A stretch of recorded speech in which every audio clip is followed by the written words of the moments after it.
Did you feel, Kevin, that like last week that's the way this offense should look? That, against a good opponent, a good defense, this was maybe the best performance you've had, and if so, what was responsible for that?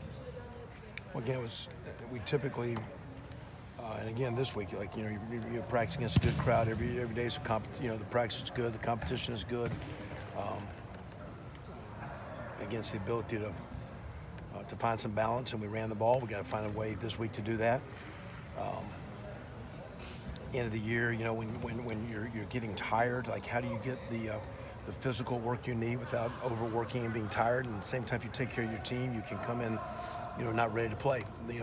As physical as you need to play in this league down the stretch when you're trying to be in the championship hunt. So, click. But again, it takes just a little bit to be off, and you're fighting every week to put it together. And you're fighting to stay on. We've had it sometimes we haven't. And again, this week got to fight like heck to have it this week. Using the tight end in the backfield almost like as a fullback, it's not exactly fancy, but it seems to work well for you, and it's something Ohio State hasn't done before you got here, very much at least. I mean, just can you talk about that wrinkle a little bit and why that's been effective for you guys, Kevin? Just based on the structure of the defense each week, and we got to find some ways to balance that formation out as you move forward, because you have tendencies of where you're running it, or what's the passes and the things off of that. So you don't want to have a lot of offense, but each week you got to have some balance. And sometimes we're trying to hide that formation, maybe motion around, but what it is giving us an angle to basically insert and basically almost get like an old-fashioned ISO block on a linebacker or a backside cuff where you can stop the defense and get a crease. And if you put the guy on the edge, you're always reach blocking, and sometimes when you're reach blocking, things just go sideways. So when you bring him against the grain to cut off the end, of course, when you bring him, what a lot of people do, they'll actually key him instead of the running back, because sometimes that guy takes you to the ball. So we've got to do a great job as coaches having balance in the formation so that you don't have your tendencies and tips. So to me, I think this day and age, a tight end in a spread offense is sometimes needs to be almost a fullback, sometimes be a real tight end, sometimes needs to be a receiver. And we were using that a little bit more right now. It seemed like you were using that very basic but effective double team block with Billy and a guard. Just that double team that's been a staple of this offense forever. Has it been working better? Is it something that you kind of recommitted to? No, I mean that's. I think when you're double teaming without that insert guy, you have to then work to the near backer, and that makes that double team faster. When you bring an extra guy, now when we bring an extra guy, they bring an extra guy. It's always, you're playing chess a little bit. But when you bring that fullback into the game or insert we had a play years ago where, the tight end would just fold in, it allows this first combo to be a little bit more physical and rim it and clean it out a little bit more, and gives you a chance to get more vertical movement. Because, we throw some bubble passes and we get some perimeter plays to get the ball going sideways. But you've got to get the ball going down the field, and when you get some vertical blocks, you can get the ball down the field. Kevin, what did you guys find out about your running game last week, especially that cemented some thoughts or that you didn't know about it? Against the number 3 rush defense in the country. Yeah. Again, we worked hard to just sprinkle some stuff to take advantage of the way their structure is. This week, much different structure with Coach Smith and his background. They're both. Coach Smith, Coach Antonio, tremendous defense coaches, but different structures. So last week we ranked really the guys executing up front, and we kind of stayed with it early and got in good rhythm. Was the 82-yard run by Mike Weber an almost perfectly executed run play? I mean, when you look at it on video, obviously Michael Jordan comes off.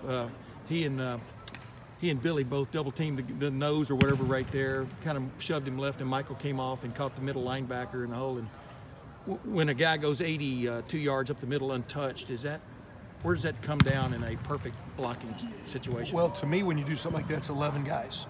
And so, for example, you throw the ball and everybody says, hey, JT was hot. Well, there's a lot of guys pass blocking. All I deal when those plays work. I mean, if you say sometimes it's the perimeter blocking. In this case, we actually had receivers running routes, and 4 guys took 6 guys out of the picture initially, and that opened up the crease. So it was a great team effort, and to play as well as we did last, it's team. That's what we're going to need this week. You got to down the stretch. You got to play great team football, and we got to find a way to keep that team momentum going. We've been asking this a bunch, but is there a chance we're going to see both of those running backs on the field at the same time? In a repeated basis. You guys come to warm-ups out there all the time. Yeah. They're out there. No, is that at your disposal now if you want to go that route? If do y'all have stuff like that? Yeah, initially, yes. But again, we're just worried about Mike's initial wear and tear, but now he's back. I mean, yeah, but again, we'll work it as we move forward. Kevin, is it possible that he wasn't? Like the 2 tight ends have gotten out there some, same kind of deal. With Mike, I think you just alluded to this. Is it possible that he didn't still get back to 100% or close to where you want him to be until the last couple of weeks in terms of his health? Because he just looked physically like a different guy on Saturday. Yeah, maybe, but also too, I think that was a big game being from where he's from, and and that's again like right now our attention is on this game and this week, because I thought last week our team and Mike had great attention. That's what this week is, the attention of this one. So whether he's more healthy or there was attention and purpose about what we're doing, and we were focused on something we need to do, and that's what we're trying to get our offense. You got 11 moving parts, and you say it's a perfect call, and yeah, but sometimes the defense cooperates with the way they line up. And so again, down the stretch, what you're looking at is offensively is how do you keep putting together each week and get your team to play as hard as it can. Kevin, you came in here when you got here. JT had been starting for the better part of 3 years. Was he at a different level than other quarterbacks you coached? I mean, in terms of maturity, what was special about it? Very, very mature, very grounded. Parents' upbringing, DNA, the way he's been raised, the way he's been coached previously, the coaching had gone on here, where he had been challenged a lot, and understood protections, but really understood how to prepare. So a really good, talented kid, but a great work kid, had a lot of great work habits. What about development this year? Have you seen? I mean, on and off the field? Yeah, I mean, I think he's got. I'd have Coach Day and JT answer that one, but they've worked well together, and I think Ryan is a phenomenal coach, did a great job, and JT's been a sponge that comes in every day wanting to get better, and they've worked well. And I mean, to me, I've seen a guy throw it really, really well, and I think it's a credit to both those guys. Kevin, you came in here, you had never coached with these guys, any of these seniors before and stuff, and obviously they bought into like what you guys are doing now and stuff, but who has really caught your eye as far as, your first time working with them among the senior group that, obviously you talk about JT and stuff. Yeah, Billy Price is very elite in the way he, again, we talk about preparing. Like when we do, matter of fact, we were doing a walkthrough the other day, game day morning, and Coach Day looked at me and said, "That's enough." And I said, "You guys say that's enough?" And then he goes, "Billy Price just bent his knees for 30 minutes in a perfect position. How long can you do that?" Because he does things in a very detailed way. So he's an elite guy. Jamarco Jones has been an elite guy with his knowledge of the game, and I've had a chance to be around him. Those guys quite a bit, kind of hang with the line. You listen to those guys talk and communicate how serious they are, and they're understanding. Those guys, JT, they're understanding those guys, and I know we got some more. I'm working. Zach's came over and played a little bit of that tight end fullback spot, so I've got to know him a little bit. He brings a lot of energy. He's been great in the kicking game, but those linemen up front have been pretty special. Is it a testament to them? Just to the team. I'd like to say too, because I don't like to talk about my guys, but Marcus came off a disappointing year, and he changed some practice habits, and not because he caught one catch. He's a joy to coach, and he comes in every day, and he's been a good senior leader, and he's helped our tight end group a lot. He's also become a hurdler. No, I'm just joking. I'm with you. Hey, is it a testament to them too, though, that you guys have put yourself back in the big picture after a humongous defeat a couple of weeks ago and stuff? Well, what does it, I guess, say about testify to the I guess the strength of this program or this team? That I just think we're very, very talented, and we got a great culture, but you got to work every week to stay on target, and to stay locked in. And it's not about it's physical and it's mental, and it's getting a group to have that energy and that focus, and that's been our whole deal. Is it wasn't to do anything but to put our focus on one game, 1 week, and have a great week, and that's what we've done this week. That was good. Let's come back to now this week, this game, this third down package, this score zone package, this in special teams and other phases. But from an offense perspective, here's what we're going to see, and how do we have? We've always practiced well, but I think our coaches worked well to again put together a good plan. Let's go attack and see if we can put it together and have another strong week. You've had some outstanding 1-2 punches with the running backs throughout your career. Have you had to borrow, from what you've done in the past to sort of keep both J.K. and Mike? I haven't, with the injury that Mike had, and just being a little consistent early. It's not the last couple weeks with him coming on. It's been, and Coach Alford's handled that. You know, there's a couple years we had a couple good guys. They were kind of both playing and hot hand and go back and forth. And right now it's just a blessing. And I'm happy for Mike to have him back. And JK's had a great year. Urban said that Coach Stradrawa played a bigger role in the offensive game planning last week. What kind of is his role in that capacity, and is that continued this week?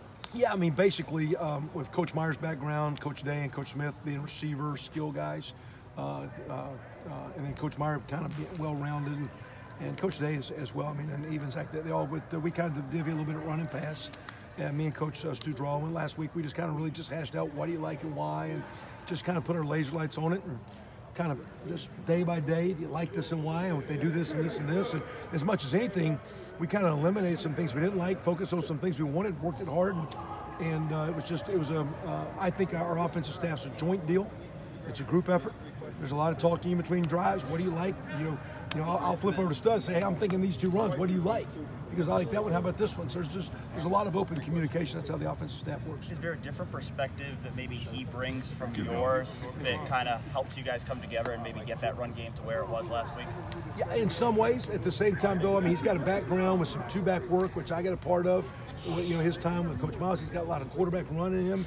With some of his time at places, Coach Meyer previously, what they've done at other stops when he's at Maryland. So even though I've never worked with him, we have a lot of similar thoughts, and sometimes he'll see it differently, but our communication, our thought process is similar. It's been I enjoy working with him. I think we work well together. What does it mean to an offense when you can run the ball and run it like you guys have? Well, I think, and you know, if you don't have receivers, well, you can't pass block. If you don't have receivers, the guy can't throw, whatever. But when people say they're one-dimensional, typically it means you can't run the ball. If a team can stop your run and make you beat one and make you throw. Now, some teams maybe can't throw because you just don't have it at quarterback, or you have, you know, issues. But when you're a good team, when you can run the football, it gives you the balance. And because now you can pass on your terms. Mm-hmm. When you have to pass on the defensive terms, it's a difficult game for everybody. All right, guys. Thanks, Kevin. Thank you.